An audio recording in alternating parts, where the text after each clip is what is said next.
So 5 years hence, again, I like making long-term future prognostications, so all of you, when you hand me the card in 5 years, can say, boy, you're really a jackass, but you were right.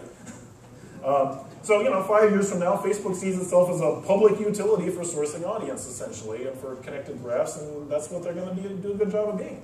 Facebook Connect makes all of the features that made Zynga, made Zynga very successful accessible to everybody, so everybody's going to take advantage of that stuff, and there'll be lots of successful, social media gaming portals that can do that. And so I think that that's how the market will really ultimately evolve. So if you ask yourself, what is the opportunity for me if I want to take advantage of this online stuff, there are a couple trends that are really true and fundamental that I think will hold over time. One, as many of you probably know in this room, and I certainly know several, if you know the guys over at, I think one of the fun ones that's watched is, I saw RuneScape coming up very early on. Andrew Gower, British kid out of Cambridge, England, no marketing, no VC, writes a 3D game in Java that reaches 12 million users, makes him a multi-millionaire without any of that Facebook crap or Menlo Valley money. Menlo Park money. And so the interesting fact of that phenomenon is the internet's frictionless. If you make great addictive content, it can really be explosively successful all by itself. If you have something that's very good quality content, then marketing helps accelerate it, but no amount of marketing or distribution fixes a bad game online. And it just can't be done. And so the interesting opportunity is, one, there's going to be demand for great core gameplay, multiplayer gaming, with people you want to play with, which they seem to call social media gaming because it's a new thing. Of course, is going to be a very popular feature of those models, and connecting the social graphs really got going to enable that. So I think that those of you who are in the social media space, focus on core gameplay. The opportunity to be Facebook parasites is probably closed. But that's okay, because if you focus on making great deep game content, there's going to be lots of real opportunities for you, and I'd like to be one of those. Now, one of the fascinating phenomena that I think is very interesting to look at, and this is one of the things I really want to explore at High Five, is, are you the customer or the content? Because one of the funny phenomena in social media sites is what they've really done, what games like Farmville, and actually there's several good examples. Weirdly enough, World of Warcraft, here's 7 million Chinese people in China. Do they love World of Warcraft, or is this a job? Right? They're producing content for lazy Americans who don't have enough time to earn all their own gold. American Idol, right? The audience making jackasses of themselves singing badly on a microphone is half the content until the audience winnows it down to the really talented ones, and then everybody sits back and votes. So one of the things that's interesting is that some of the most successful money-making game franchises in history, poker, people are rewarded and compensated for being entertainment content to each other. Poker's people have a financial stake in doing that. World of Warcraft, weirdly enough, stumbled upon that phenomena because the entire gold farming market really underlies a lot of their value proposition accidentally. And of course, I did this, here I was on Farmville. Notice I played myself down to 35 gold coins, refused to buy anything, and kept trying to play until they get frustrated with me and give me a brown cow and say, oh God, please go entertain or suck somebody else in the game. Make yourself useful to me. If I can't monetize you, entertain him for me because I might get money from him. Right? So one of the interesting opportunities in social media gaming is what you want to do is recognize, identify who is content and who is a customer, and when they're a content and customer, and provide reward systems that compensate people for doing a good job of being entertaining if they're not going to pay you. And all these examples are very primitive forms of that, but one of the things I hope to do is really provide a great environment for doing a good job, going, hey, either you're a customer or you're a content, and we're going to provide mechanisms, and I'm going to talk about some of those that we're not announcing formally yet, to provide good reward systems for incentivizing people who are not necessarily paying customers to be a good job of being content for everybody else. So it's a very interesting, unique idea in game design that has a history of actually being wildly successful in various forms, which is, we call it asymmetrical game design. When I was a kid and lived in England, I used to go, I know this is a big shock, you know what LARPing is? Live action role-playing in the Chislehurst Caves.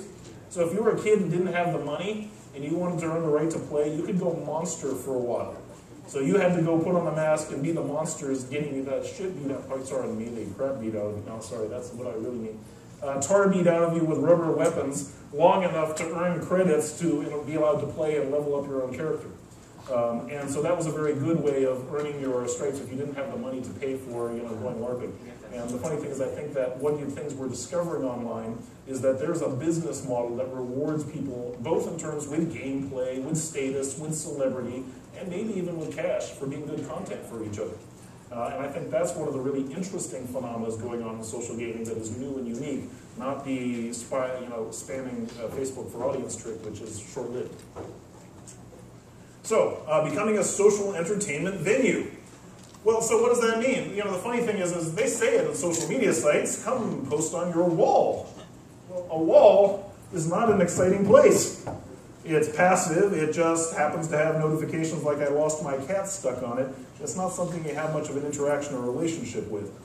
And what's funny about Facebook is you go, hey, for text and bitmaps, we provide all the text-based modes for entertaining it. But if you want to have some real fun, go somewhere else. Go to a game over there. And you go, that's a shame, because people are there to interact in the same way as each other. What would be nice is to bring the gameplay and interactivity right in next to the text and bitmaps, which are part of the same play mechanic. So one of the things we want to do is make gaming native part of the wall. What we'd like to do is create an environment ultimately where the user's profile, think of it less like a wall and more like their own personal social venue. It's your own bar or nightclub where your friends hang out with you and the stuff you like to do with them is readily accessible in your personal environment.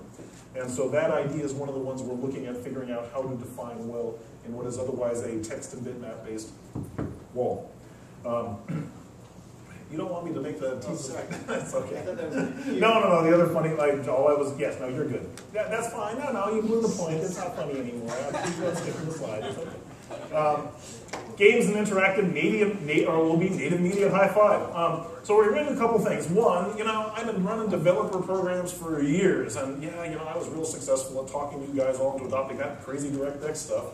And Wild Tangents certainly developed a very successful developer program. But Wild Tangents program got best when we just automated it all and could tell developers, don't trouble your pretty heads about how the technology works, we'll just figure that out for you. So one of the first things I did when I joined High Five is I talked to our brilliant engineers over here hiding in the crowd and said, I know we could go and try to talk our developers into adopting our new APIs to be really cool, but it'd be a lot easier and a lot more frictionless to them to just go, we're going to support whatever you're already building your games on. So we're announced last week, and our partners here are the first customers for this, so they're the first ones in to make sure it all works properly. We're making a Facebook-compatible API, so that if you're already building games for Facebook, we're going to work on High Five too. So we already supported Open Social, going to support Facebook-compatible APIs, so we just want to eliminate that as a barrier to working with us. And that we hope makes it, now it's just a business and marketing conversation. Okay? Also, we have an announcement we also made last week, and I want to ask some guys to put their hands up over here in the corner. These are the Big Six team over here. Kevin Glinner, former vice president at Activision, used to work for Mitch Lasky over there. He also ran Wild Tangent Studios early on. He's the founder of Knockabout Games that produced a lot of the EA-themed mobile games for Jamdad. He is High Five's new senior vice president of production. So he runs the website now. He's a game guy. So he's also going to be, he and Mike Trigg over here are going to be responsible for our content strategy. So they're picking the games. So if you've got games that are worthy, go work with those guys. Next to him is Monty Kerr. Monty Kerr you all know about, but don't know him. So these guys ran $9 billion in commerce transactions in online gaming through 2007. 35 million paying commerce transactions. They were 20% of PayPal's revenue at the time eBay bought them. I'm not going to say what online game business they were in, but High Five has acquired that team and all of their microcurrency commerce platform, and those guys know microcurrency, fraud handling, and security better than anybody on earth. And so Chad there is our new Director of Commerce and Advertising Engineering, and Monty are going to be building out our new microcurrency and commerce platform, so we're going to be really good at monetizing your games. I want that to be a real strong point, and we've got an excellent team for that. And these are all game industry veterans as well.